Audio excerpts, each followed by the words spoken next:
Osiris.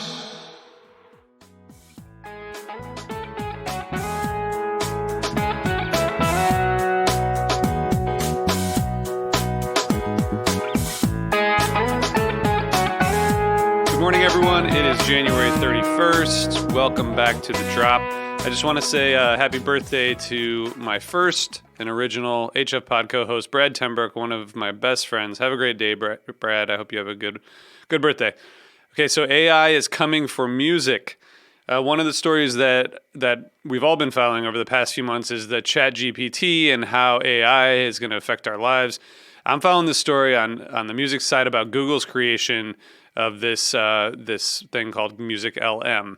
And one of the questions on my mind I'll be asking artists moving forward is, could an AI generator compose a song like You Enjoy Myself?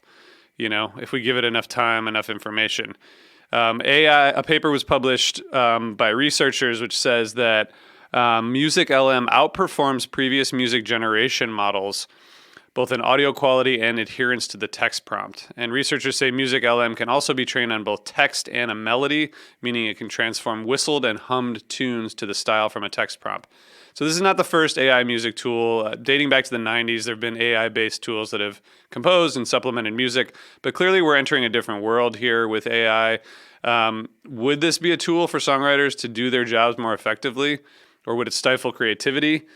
ChatGPT has basically sent the entire world scrambling to figure out what to do about the use of AI in education and in business. And even though these tech companies are spending millions on these tools and have been for a long time, this has seemingly sort of come out of nowhere. And now we're hearing about it from music. Like I said, it's definitely one of the topics I'll be broaching in upcoming artist interviews because I'm curious what musicians think of this. Computers help all of us do our jobs better. Definitely helps musicians in terms of recording and sampling and also laying down, drum tracks and things like that as they're writing. But it does seem like there's some aspect of music composition that's sacred, untouchable. It's an art form that needs human experience, intuition, and all that. So it'll be interesting. Of course, nothing will replace the live performance aspect of music. Hearing people play music in a room can never be replicated by a computer. Or maybe it can. But also, could it help talented musicians become more prolific? It's definitely something I'm going to explore when I talk to artists. Okay, so Warner Music Group is shifting vinyl production to decrease environmental impact. This is a pretty cool story. So one of the big three labels, obviously, it says they'll shift from 180 gram to 140 gram vinyl. They're going to invest in ways to produce records without PVC, and they're going to adopt recycling from production offcuts. They'll also have more production in the U.S.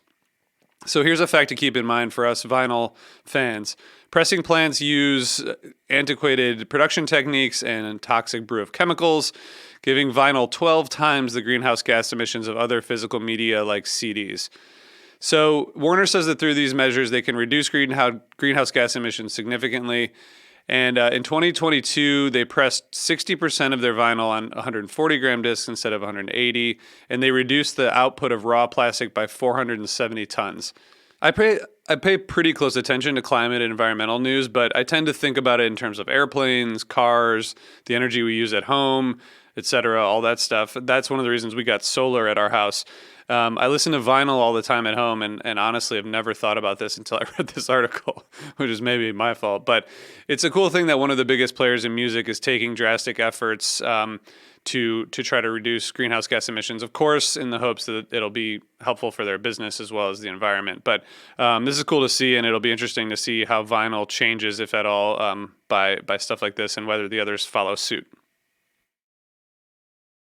All right, I also want to tell you, check out No Simple Road. It's a podcast from Osiris. If you're a Dead fan or fan of the jamband and music community, you'll love this show. The team does 2 episodes per week, one focused on a weekly rewind and one with an artist video. Their family vibe, the warmth and intelligence they have really produces some insightful and unique interviews. No Simple Road is one of the first podcasts not created by me or Tom to join the Osiris family, and they've grown and evolved so much. They've interviewed so many musicians, and it's just great to see them continue to grow. I've interviewed hundreds of musicians myself, and I got to say, sometimes when I listen to their interviews, I'm a little jealous. I'm like, man, how did you guys do this? And they just have this ability to get artists to let down their guard, to open up, and really to kind of embrace being part of the No Simple Road family for the length of the interview. They do a really phenomenal job of creating this kind of family vibe, and it always feels like you're just hanging on the porch with them. So I would recommend checking them out and keep it up, No Simple Road team. All right, so if you like what we're doing here at The Drop, please drop me a line, rj@osirispod.com, or hit us up on social media.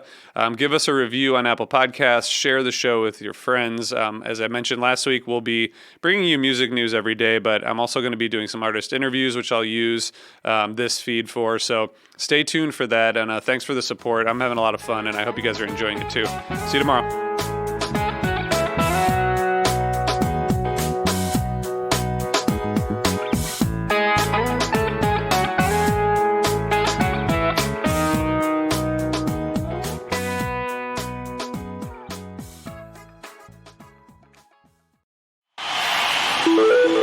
Osiris.